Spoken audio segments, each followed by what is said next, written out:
আল্লাহর সাথে মোলাকাত করতে হবে পূত পবিত্র অবস্থায়, পরিষ্কার হয়ে, নিজেকে নিষ্কলুষ রেখে, কলঙ্ক থেকে মুক্ত করে আল্লাহর সাথে মোলাকাত করতে হবে।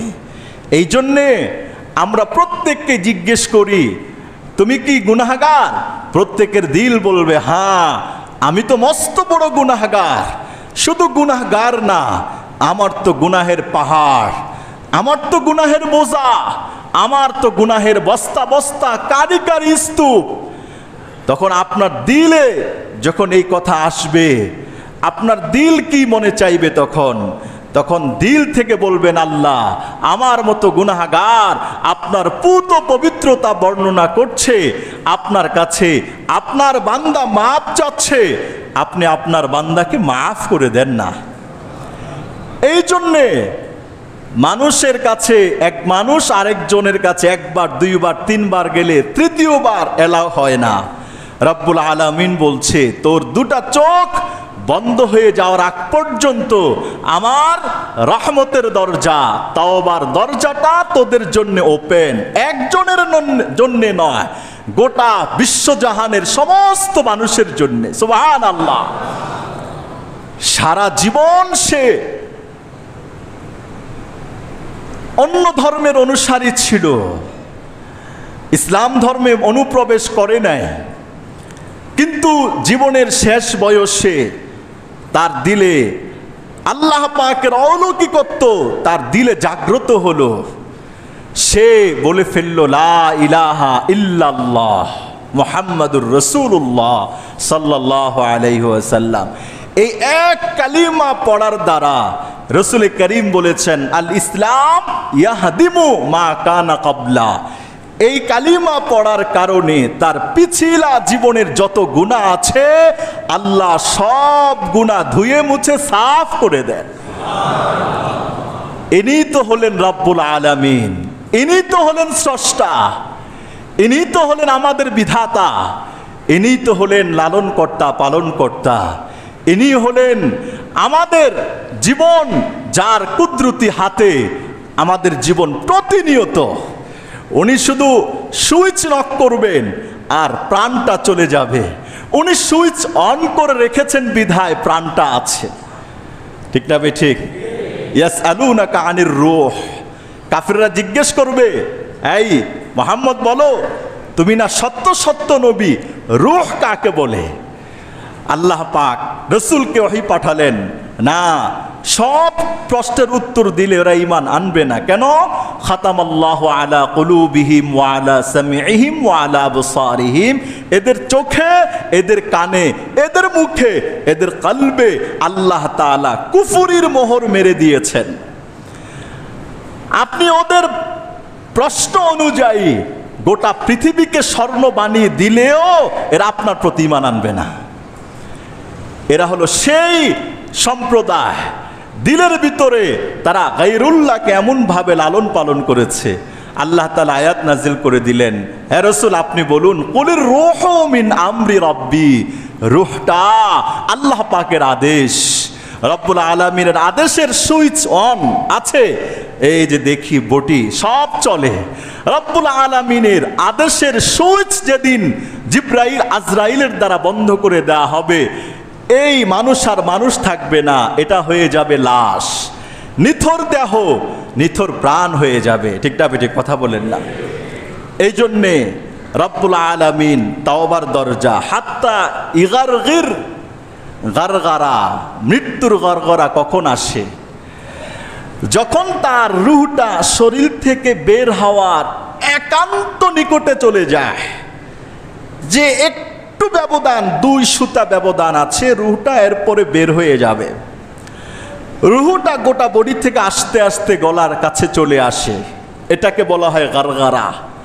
এমন হালাতে চলে আসে ওর মৃত্যু নিশ্চিত হয়ে গেছে, সেও জানে যে আমি আর বাঁচতে পারবো না, এটাকে বলা হয় গারগারা। এই হালাতে আল্লাহ তাআলা বান্দার তওবা কবুল করবেন না, কারণ আজরাইল তো আসছে, ফেরেশতা তো আসছে, মৃত্যু তো নিশ্চিত। দুই এক সুতার সাথে শুধু লটকি আছে রুহটা, ওই সুতা সরিয়ে দিলে রুহটা শরীর থেকে বের হয়ে আসবে। আপনার গোটা বডিতে একটা রুহ আছে, ধরা যায় না, ছোঁয়া যায় না, দেখা যায় না।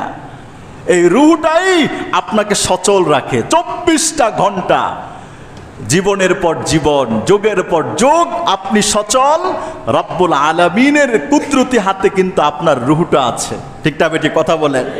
এই বিশ্বাস একজন ইমানদার মুসলমান করার দরকার আছে না নেই?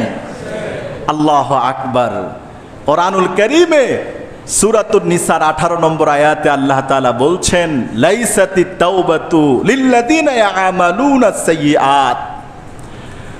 ওই মানুষদের তওবা আল্লাহ কবুল করবেন না যারা গুনাহের কাজ করতে করতে এমন হালাত হয়েছে, হাত্তা ইদা জাআ আহাদাহুমুল মাউত ক্বালা ইন্নী তুবতুল আন।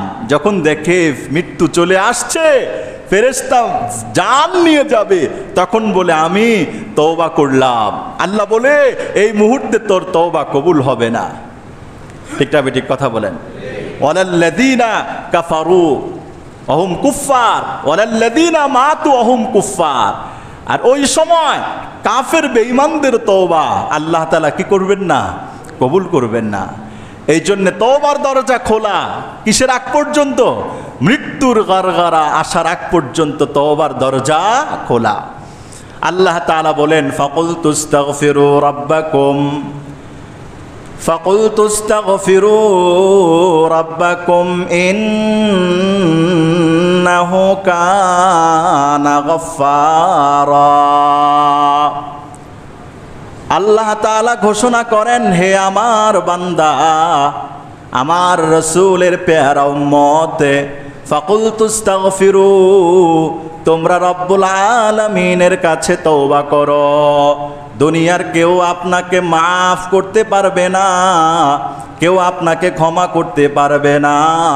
যদি আল্লাহ তাআলা ক্ষমা না করেন, দুনিয়ার কারো ক্ষমতা নাই আপনার জীবনের ভুল ত্রুটিগুলোকে মাফ করে দিবে। ঠিক না বেঠিক কথা বলেন? ক্ষমা করার মালিক কে? আর জোরে বলুন কে? তাওবা কবুল করার মালিক কে? অন্যায় ধুয়ে মুছে সাফ করে দেওয়ার মালিক কে? আল্লাহ ছাড়া পৃথিবীর কেউ বান্দার গুনাহ ধুয়ে মুছে সাফ করতে পারে না। আল্লাহ তাআলা বলেন, ফাকুলতু ইস্তাগফিরু রাব্বাকুম ইন্নাহু কানা গফফারা। তোমাদের রবকে জানো, যেই রবের কাছে হাত তুলতে দেরি, ওই রব তোমার গুনাহটা মাফ করতে দেরি না। সুবহানাল্লাহ। আল্লাহ পাকের কাছে হাত তুলতে দেরি করবে, আল্লাহ তাআলা বান্দাকে বলবে, এতদিন পর আমার কথা মনে পড়লো, আয় আয়। দুনিয়ার মানুষ তোকে ফেলে দেয়, আমি আল্লাহ তাআলা তোকে ফেলবো না। দুনিয়ার মানুষের মহাব্বত তোর প্রতি যতটুকুন, আমি আল্লাহর মহাব্বত একজন বান্দার প্রতি তার চাইতে আরো কোটি গুণে বেশি। সুবহানাল্লাহ। তার চাইতে আরো কোটি গুণে ভালোবাসা একজন বান্দার জন্যে কার বেশি? রব্বুল আলামিনের বেশি। মুসনাদে আহমদের হাদিসের মধ্যে এসেছে, আবু সাঈদ খুদরি রাদিয়াল্লাহু তাআলা আনহুর বর্ণনা, রাসূলুল্লাহ সাল্লাল্লাহু আলাইহি ওয়াসাল্লাম বলেন, ইন্না শাইতান ক্বালা ইয়া রাব্বি ওয়া ইজ্জাতিকে। শয়তান আল্লাহকে ডাক দিয়ে বলে, ইন্না শাইতানা ক্বালা ইয়া রাব্বি ওয়া বিইজ্জাতিক। হে আমার রব, আপনার ইজ্জতের কসম। শয়তান আল্লাহ তাআলাকে ডাক দেয়, আল্লাহকে বলে। তাহলে একটা শয়তান সেও জানে পৃথিবীর কেউ আমাকে সৃষ্টি করে নাই, আমাকে যিনি সৃষ্টি করেছেন তিনি কে? শয়তান জানে, ইবলিস জানে। যেই নাস্তিকগুলা ইবলিসের রশি দিয়ে বাঁধা, যেই বামপন্থীগুলা ইবলিসের রশি দিয়ে বাঁধা, ওরা বলে আল্লাহ বলতে কিছু নাই, দুনিয়া এমনি এমনি হয়। দেখো না, মাটির মধ্যে কেউ কিছু চাষ করে না, 2 দিন পরে দেখো ঘাসে ভরপুর হয়ে গেছে। কেউ তো ঘাসের দানা রোপণ করে নাই, হলো কিভাবে? জড় পদার্থের মতো মনে করে। ওরাও মনে করে আসমান এটা এমনি হয়, জমিন এমনি হয়, আল্লাহ বলতে কিছু আছে। এরা বিশ্বাস করে না। এদেরকেই কি বলা হয়? নাস্তিক বলা হয়। ঠিক না বেঠিক? যেই সমস্ত নাস্তিকরা শয়তানের রশি দিয়ে বাঁধা, ওরাও স্বীকার করে ওই শয়তান ইবলিস, সেও স্বীকার করে আমাকে যিনি সৃষ্টি করেছেন তিনি আল্লাহ। ইবলিস আল্লাহকে বলে, ইন্না শায়তানা ক্বালা ওয়া ইজ্জাতিকা ইয়া রাব্বি, হে আমার প্রতিপালক। শয়তান স্বীকার করছে, হে আমার প্রতিপালক, আপনি তো আমার স্রষ্টা, আমি হলাম সৃষ্টি। আপনার সাথে অবাধ্য করার কারণে আপনি আমাকে জান্নাত থেকে বিতাড়িত করে দিয়েছেন, জান্নাত থেকে আমাকে তাড়িয়ে দিয়েছেন। কেননা আমার মধ্যে অহংকার ছিল। বলেছে সেজদা করো, আদমকে সেজদা করো। ইবলিস বলেছে না, সেজদা করব না। আদম মাটির তৈরি, আমি হলাম আগুনের তৈরি। আগুনের চাইতে মাটির এত পাওয়ার নাই, মাটির চাইতে আগুনের যত পাওয়ার বেশি। ঠিক না বেঠিক? কোরআনে আছে না নাই? ইবলিস আল্লাহকে বললেন, খালাকতাহু মিন তিন ওয়া খালাকতানি মিন নার। আয় আল্লাহ, মাটি দিয়ে সৃষ্টি করলেন আর আমাকে আগুন দিয়ে বানালেন, আমি মাটিকে সেজদা করতে পারি না, কারণ মাটির চাইতে আগুনের পাওয়ার বেশি। এই জন্যে আমি আদমকে সেজদা করব না। আল্লাহ তাআলা বললেন, যা যা, আমার দরবার থেকে তুই বের হয়ে যা, তোর আর কোনো জায়গা নাই। আল্লাহ তাআলা কিয়ামতের আগ পর্যন্ত শয়তানকে বিতাড়িত করছেন, কিন্তু আল্লাহ তাআলা লম্বা সময় তওবার দরজা খোলা রেখেছেন। মূসা আলাইহিস সালাতু ওয়াস সালামের জামানায় তিনি যাচ্ছেন রব্বুল আলামিনের সাথে কথা বলার জন্যে। কেননা মূসা কালিমুল্লাহ, যেই নবী আল্লাহর সাথে কথা বলেছে দুনিয়ায় থেকে, তাকে কালিমুল্লাহ বলা হয়। মূসা যাচ্ছে আল্লাহর কাছে তুর পাহাড়ে তাওরাত আনার জন্যে। ইবলিস মূসার সামনে এসে হাজির হয়েছে। জিজ্ঞেস করে, আল্লাহর নবী কোথায় যান? মূসা বলল, আমি আল্লাহর সাথে কথা বলতে তুর পাহাড়ে যাই। ইবলিস বলেছে, একটা দরখাস্ত করব আপনার কাছে, আল্লাহর কাছে দরখাস্তটা আপনি বলতে পারলে করব, নতুবা করব না। মূসা বললেন, কি বলো, তোমার দরখাস্ত বলো। বললেন, শয়তান আল্লাহকে একটু জিজ্ঞাসা করবেন, আল্লাহ কি আমাকে মাফ করবে কিনা, আল্লাহ কি আমাকে ক্ষমা করবে কিনা। সুবহানাল্লাহ বলেন না? মূসা বললেন, ঠিক আছে, আল্লাহর সাথে কথা বলার সময় তোমার কথাটাও আল্লাহর কাছে পেশ করব। মূসা আল্লাহর কাছে গেলেন, তুর পাহাড়ে কথা বললেন। আসার সময় বললেন, আল্লাহ ইবলিসের সাথে আমার সাক্ষাৎ। সব তো আল্লাহ আগ থেকে জানেন, জানেন না?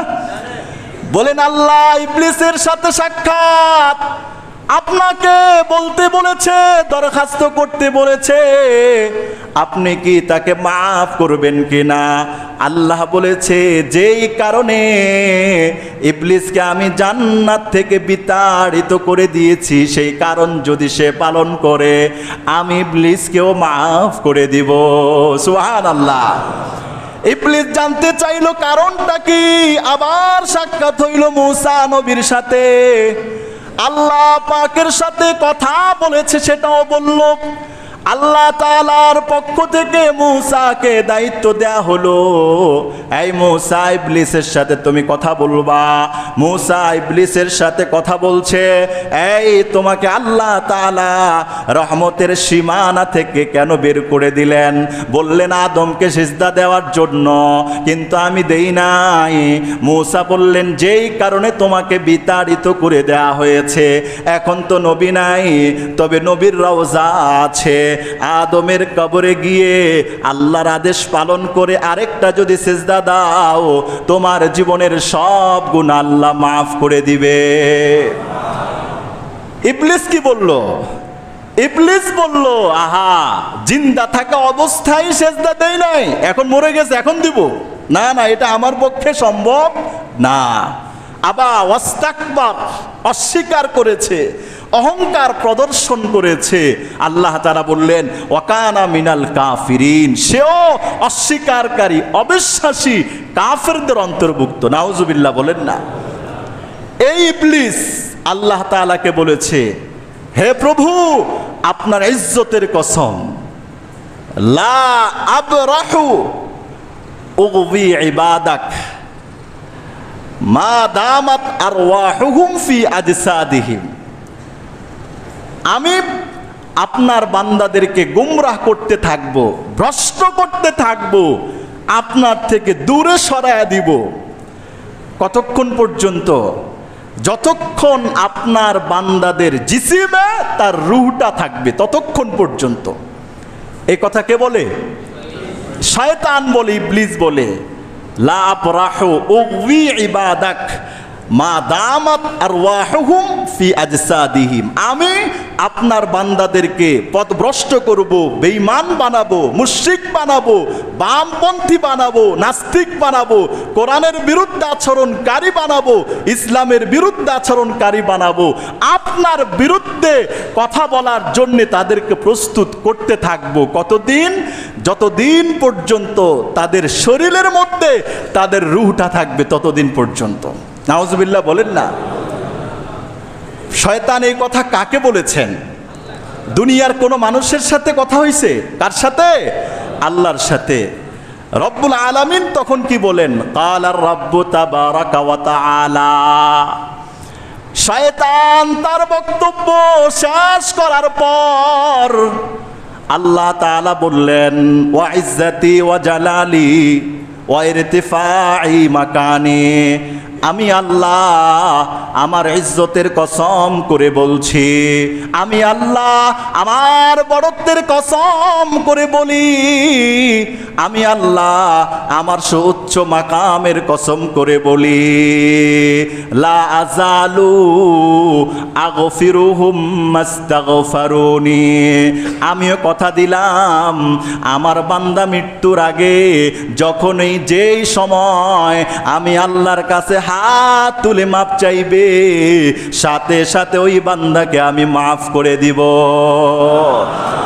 সাথে সাথে শয়তানও বলছে যে মৃত্যুর আগ পর্যন্ত আপনার বান্দাকে গোমরাহ করব। আল্লাহ বলেছে তুই গোমরাহ করতে করতে বান্দার 80 বছর 100 বছরের পরেও যদি বান্দা আমাকে একটা ডাক দেয়, আল্লাহ মাপ চাই, তোর 80 বছরের মেহনত, চেষ্টা, সাধনা মুহূর্তের মধ্যে আমি এটা গলিয়ে দিব, এটা দূর করে দিব। সুবহানাল্লাহ।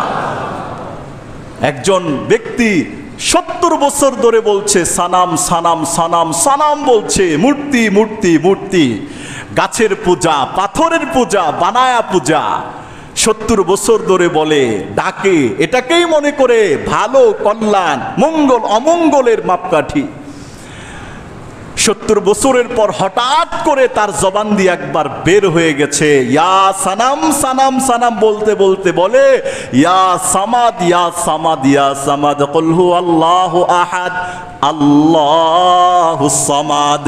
সামাদ কার নাম? কুল হু আল্লাহু আহাদ আল্লাহুস সামাদ। হে নবী আপনি বলে দিন আল্লাহ হলেন এক, অদ্বিতীয়, তার কোনো দুই নাই। সুবহানাল্লাহ। আল্লাহুস সামাদ, তিনি হলেন সামাদ, অমুখাপেক্ষী। 70 বছর ধরে ডেকেছে ইয়া সানাম ইয়া সানাম, কোনো লাভ হয় নাই, কোনো সাড়া আসে নাই। 70 বছরের মাথায় একবার বলতে বলতে বলে ইয়া সামাদ ইয়া সামাদ। আল্লাহ তাআলা বান্দাকে গায়েব থেকে ডাক দেয়, বান্দা কি লাগবে বলো। 70 বছর আমি আল্লাহ তোর মুখের দিকে কুদরতিভাবে তাকিয়েছিলাম, কখন তুই আমার নামের একটা ডাক দিবি। যদিও তোর জবান থেকে এই ডাকটা ভুলক্রমে বের হয়ে গেছে, তারপরেও তো আমি আল্লাহ, আমি তোর ডাকে সাড়া দিলাম। বান্দা বল সামাদ, আমি আল্লাহর কাছে তুই কি চাস? তুই যা চাইবি আমি তাই তোকে নসিব করে দিব। এই কথা শোনার পর লোকটা বলল লা ইলাহা ইল্লাল্লাহ মুহাম্মাদুর রাসূলুল্লাহ। এই কথা শোনার পর লোকটাই বলেছে, হায় হায়, 70 বছর যারে ডাকলাম উনি তো কোনো সাড়াই দিল না। একবার বলে সমাদ আসছে, আসমানের মালিক জমিনের মালিক আমার এই ডাকে সাড়া দিয়েছে। সেই স্বীকার করলো, আল্লাহ তুমি ব্যতীত আর ইবাদতের উপযুক্ত কেউ নাই। সুবহানাল্লাহ, তুমি ব্যতীত আর ইবাদতের উপযুক্ত কেউ নাই। তুমি অনলি ওয়ান, একজন, তোমার কোনো দ্বিতীয় হয় না, দ্বিত্ব হয় না, প্রতিদ্বন্দ্বী হয় না। আল্লাহ কোরআনে বলেছেন, যদি আসমান জমিনে 2 এলাহ থাকতো, কত আগে আসমান জমিন ধ্বংস, ফেটে যেত, ধ্বংস হয়ে যেত। একজন বলবে ঢাকাওয়ালারা বৃষ্টির জন্য হাহাকার করছে, আর আরেকজন বলবে ঢাকাওয়ালারা হাহাকার করলে কি হবে, বগুড়াওয়ালারা তো ফসলের এখন জমজমাট, কাটবে, এই সময় বৃষ্টি আসলে ফসল নষ্ট হবে, লাগবে 2 খোদার বাড়াবাড়ি। কথা না, লাউ কানা ফীহিমা আলিহাতুন ইল্লাল্লাহ লাফাসাদাতা। আল্লাহ তাআলা বলেন, আসমান জমিনে এক খোদা বাদ দিয়ে যদি 2 খোদা থাকতো, আসমান জমিন কত আগেই ধ্বংস হয়ে যেত। এই জন্যে প্রভু কয়জন? কথা বলে না, প্রভু কয়জন? একজন প্রভু, একজন আল্লাহ, তার কোনো শরীক নাই। লা শারীকা লা, তার কোনো শরীক নাই। আল্লাহ তাআলা যত বিষয় অপছন্দ করেন, সবচেয়ে বেশি অপছন্দ করেন শিরিক করা। যেটা আল্লাহ পাকের জাত এবং সত্তার সাথে আছে, এটা অন্য কারো জন্য সাবেত করার নাম হলো শিরিক। নাম কি? আব্দুল্লাহ ইবনে আব্বাসের বর্ণনা, হাদিসের কিতাব তিরমিজি শরীফের হাদিসের মধ্যে এসেছে, আব্দুল্লাহ ইবনে আব্বাস রাদিয়াল্লাহু তাআলা আনহুর বর্ণনা। আল্লাহ তাআলা বলেন, ক্বাল আল্লাহু তাবারাকা ওয়া তাআলা, আল্লাহ বলেন, মান আলিমা আন্নী যু কুদরাতিন আলা মাগফিরাতিজ যুনুবে। মনোযোগ দিয়ে শুনবেন। আল্লাহ তাআলা বলেন, আমার কোন বান্দা যদি এটার স্বীকৃতি দেয়, আমি তার জীবনের সব গুনাহগুলো মাফ করার উপর ক্ষমতাবান। আমি আল্লাহ কথা দিলাম, গফিরা লাহ, তার জীবনের সব গুনাহ মাফ করে দিব। মালাম ইউশরিক বি শাইআ, তাকে আমি মাফ করব আমার সাথে শিরিক করার আগ পর্যন্ত। সে যদি শিরিক করে আমি তাকে মাফ করব না, আর যদি শিরিক না করে আমি আল্লাহ কথা দিলাম আমার বান্দাকে আমি আল্লাহ মাফ করে দিব। সুবহানাল্লাহ বলেন না, আল্লাহু আকবার।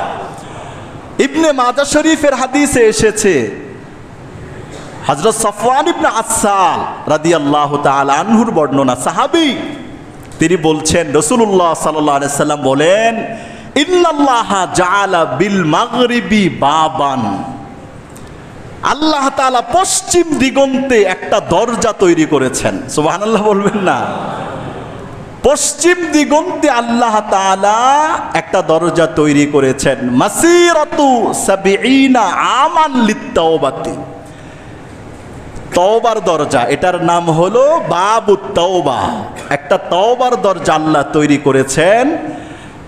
ওই তওবার দরজাটা আরজুহু মাসিরাতু সাবঈনা আমান, পৃথিবীর সবচেয়ে দ্রুতগামী যান দরজার এক পার্শ্ব থেকে আরেক পার্শ্ব পর্যন্ত যেতে 70 বছর লাগবে। সুবহানাল্লাহ বলে না? আর এটা সংক্ষেপে শুনলেন আর মনে করলেন আর কতটুকু হবে, আমাদের দরজা থেকে 3 গুণ 4 গুণ বড় হবে, এরকম নাকি? কত বছর লাগবে? এখান থেকে সৌদি আরব কত ঘন্টা লাগে? বিমানে যায় কত শত শত হাজার কিলোমিটার, 4584 কিলোমিটার, 6 ঘন্টা 8 ঘন্টা লাগে। এখান থেকে আমেরিকা 13,219 কিলোমিটার, 23 ঘন্টা লাগে। মানে একদিনেই হাজার হাজার মাইল সফর করা যায় বিমানে। আর এর চাইতে পৃথিবীর সবচেয়ে দ্রুতগামী যান যেটা, এটা দিয়ে যদি আল্লাহ পাকের তওবার দরজার এক প্রান্ত থেকে আরেক প্রান্তে যেতে হয় 70 বছর লেগে যাবে, 25,200 দিন লাগবে। এত বিশাল বড় দরজা আল্লাহ তাআলা নাম দিয়েছেন হাদা বাবু তওবাতি, এটা হলো বান্দার তওবার দরজা। সুবহানাল্লাহ বলেন না? রাসূল বলেছেন লা ইউকলাকু, এই তওবার দরজা বন্ধ হবে না ততক্ষণ পর্যন্ত মালাম তাতলু ইশ-শামসু মিন মাগরিবিহা, যেদিন কিয়ামতের জন্য পশ্চিম দিগন্ত থেকে সূর্য না উঠবে ততক্ষণ পর্যন্ত আল্লাহ তাআলা সুবিশাল তওবার দরজাটা ওপেন রেখে দিয়েছেন। এত বড় দরজা দিয়ে সবাই একসাথে ঢুকলে তো আটকে যাব, তাই না? কথা বলে না? এত বিশাল দরজা দিয়ে এক ধাক্কাই তো এই পৃথিবীর মতো হাজার লাখ পৃথিবী, কোটি পৃথিবী ঢুকে যাবে একসাথে। এবার আপনি মনে করুন রব্বুল আলামিন আপনার আমার জন্যে মহাব্বত ভালোবাসায় তওবার দরজাটা কত বিশাল বিস্তীর্ণ করে দিয়েছেন। সুবহানাল্লাহ। তওবা করব তো ইনশাআল্লাহ, সবাই করব তো ইনশাআল্লাহ। আল্লাহু আকবার। ফাকুলতু আস্তাগফিরু রাব্বাকুম ইন্নাহু কানা গফফারা ইউরসিলিস সামাআ আলাইকুম মিদরারা। আল্লাহ শুধু মাফ করবে না, আল্লাহ মাফ করে তোদের উপর রহমতের বৃষ্টি দিয়ে দিবে। সুবহানাল্লাহ। তো বোঝা গেল বৃষ্টি আটকে দেয় মাঝে মাঝে পৃথিবীর মানুষকে উপলব্ধি করার জন্যে কত বড় নিয়ামত থেকে তোরা মাহরুম, বঞ্চিত। কেন? বৃষ্টি আটকে যায় গুনাহের কারণে, পাপের কারণে, অন্যায় অপকর্মের কারণে। আল্লাহ ক্রোধ হন, রাগান্বিত হন, বৃষ্টি আটকিয়ে দেন। আল্লাহ বলেছে ইস্তেগফার করার দ্বারা তোদের গুনাহ যখন মাফ হয়ে যাবে, আমি আল্লাহ কথা দিলাম আসমান থেকে রহমতের বৃষ্টি দিয়ে তোদেরকে আমি সতেজ করে দিব। সুবহানাল্লাহ। ইউরসিলিস সামাআ আলাইকুম মিদরারা, রহমতের বৃষ্টি, বিদ্রারা, যাকে যাকে বৃষ্টি দিব অবারিত বৃষ্টি আমি তোদেরকে দিব। তাহলে গুনাহের কারণে বৃষ্টি আটকে যায়। এই যে প্রচন্ড গরম কিছুদিন গিয়েছিল, তাই না? কিছুটা কমেছে, সব গুনাহের ফসল। গুনাহ আমাদের যার যেইভাবে হবে সেইভাবে তওবা। গুনাহ যদি ব্যক্তিগতভাবে হয় ব্যক্তিগতভাবে তওবা, পারিবারিকভাবে গুনাহ পারিবারিকভাবে তওবা, সামাজিকভাবে হয় সামাজিকভাবে তওবা, রাষ্ট্রীয়ভাবে হয় রাষ্ট্রীয়ভাবে রব্বুল আলামিনের কাছে তওবা করলে আল্লাহ খুশি হয়ে বৃষ্টির ব্যবস্থা করে দিবেন। সুবহানাল্লাহ। হযরত মূসা আলাইহিস সালাতু ওয়াস সালাম, নাম শুনছেন না আপনারা? এই যে একটু আগে বলে আসলাম, প্রচন্ড খরা, কোনো বৃষ্টি নাই ওনার সমাজে, ওনার এলাকায়। বাচ্চাদের কষ্ট, নারীদের কষ্ট, পশু পাখিদের কষ্ট, সবাই এসে ধরেছেন মূসা বৃষ্টির অভাবে আমরা ধ্বংস হয়ে যাওয়ার উপক্রম হয়েছি। রব্বুল আলামিনের কাছে আপনি একটু দোয়া করুন আমাদের জন্য, আল্লাহ যেন বৃষ্টির ব্যবস্থা করে দেয়। মূসা এলান করলেন, এলান করে ডাকলেন সবাইকে আসতে বলো। হযরত মূসা আলাইহিস সালাতু ওয়াস সালামের এলান আল্লাহ গোটা জাতির কানে কানে বাতাসের দ্বারা পৌঁছে দিয়েছেন। যে আল্লাহর নবী পয়গম্বর মুসা ডাকছেন তওবা করবেন আল্লাহর কাছে গোটা উম্মত নিয়ে। কেন? যে গুনাহের কারণে বৃষ্টিটা এখনো কি আছে? বন্ধ আছে। আসলেন হাজার হাজার লাখ লাখ উম্মত মুসার চতুর্পার্শ্বে আসলেন। মুসা আল্লাহর কাছে দোয়া করতে থাকলেন, কান্নাকাটি, উম্মতেরাও কান্নাকাটি করতে করতে বুক পিঠ যা আছে সব কান্না করে ভাসিয়ে দিয়েছে, কিন্তু এখনো বৃষ্টি আসছে না। মুসা তো हैरान পেরেশান হয়ে গেছে। আল্লাহ তাআলা ডাক দিয়ে বলে, মুসা তোমার এই জামাতের মধ্যে একজন মানুষ আছে, সে 40 বছর পর্যন্ত গুনাহ করতে করতে আমাকে অসন্তুষ্ট করে দিয়েছে, নাখোশ করে দিয়েছে। তুমি যে কান্নাকাটি করছো, আমি যে বৃষ্টি দেই না কেন, এই গুনাহগার যতক্ষণ থাকবে আমি আল্লাহ বৃষ্টি দিব না। সুবহানাল্লাহ বলবেন না? মুসা আলাইহিস সালাতু ওয়াস সালাম বলেন, আল্লাহ ওই লোকটাকে, ওর নামটা বলেন, ওকে ঘাট ধরে বের করে দিব। আবার তোর একটু গরম মেজাজ ওয়ালা মুসা কালিমুল্লাহ। এই কথা যখন এলান হয়ে গেল, এই পুরা গোষ্ঠীর মধ্যে একজন মানুষ আছে, তার গুনাহের কারণে আল্লাহ বৃষ্টি দিচ্ছেন না। এখন কে গুনাহগার? সে তো বুঝে যে আমি গুনাহগার, বুঝবে না সে? আচ্ছা, যখন সে এটা অনুভব করছে, কায়ে মনোবাক্যে বলছে, আমি যদি বলি দেই তাহলে মানুষরা আমাকে নিয়ে কি যে করবে, ভর্তা বানায় ফেলবে। আর যদি না বলি, আমার একজনের কারণে কত মানুষের কষ্ট হবে। এখন কি করার দরকার? সে বলেছে, আল্লাহ জীবনে যত গুনাহ করেছি, অন্যায় করেছি, আন্তরিকভাবে আমি আপনার দরবারে মাপ চাই, ক্ষমা চাই, আমি আর জিন্দেগিতে গুনাহ করব না। ওই ব্যক্তিটা মনে মনে মানসিকভাবে আল্লাহর কাছে তওবা করার সাথে সাথে অজরে বৃষ্টি হয়ে গোটা বনি ইসরাইলকে আল্লাহ রহমত দ্বারা প্লাবিত করে দিলেন। মুসা বললেন, আল্লাহ সব ঠিকঠাক হয়ে গেছে, শুধু আমার জানার ইচ্ছা হইল ওই গুনাহগার ব্যক্তিটা কে। সবাই জানার অধিকার নাই, কিন্তু আমি নবী হিসাবে তো আমার জানার একটা অধিকার আছে। ওই গুনাহগার ব্যক্তিটাকে আমি জানতে চাই। আল্লাহ তাআলা ঘোষণা করলেন, মুসা ইম্পসিবল, অসম্ভব। যখন বান্দা মারাত্মক গুনাহে জর্জরিত ছিল, তখনই আমি তোমাকে জানাই নাই যে আমার দুশমন ছিল, শত্রু ছিল, আমার বিরুদ্ধে আচরণকারী ছিল।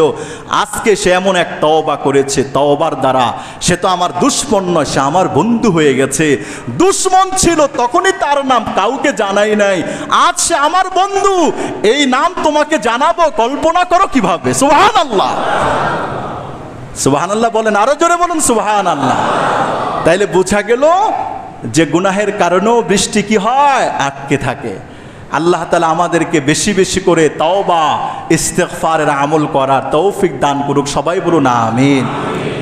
মুহতারাম হাজিরিন, আমাদের সম্মানিত সহ সভাপতি আব্দুল মান্নান সাহেব 4000 টাকা দান করেছেন। বড় ভাই জনাব আব্দুর রাজ্জাক সাহেব খুবই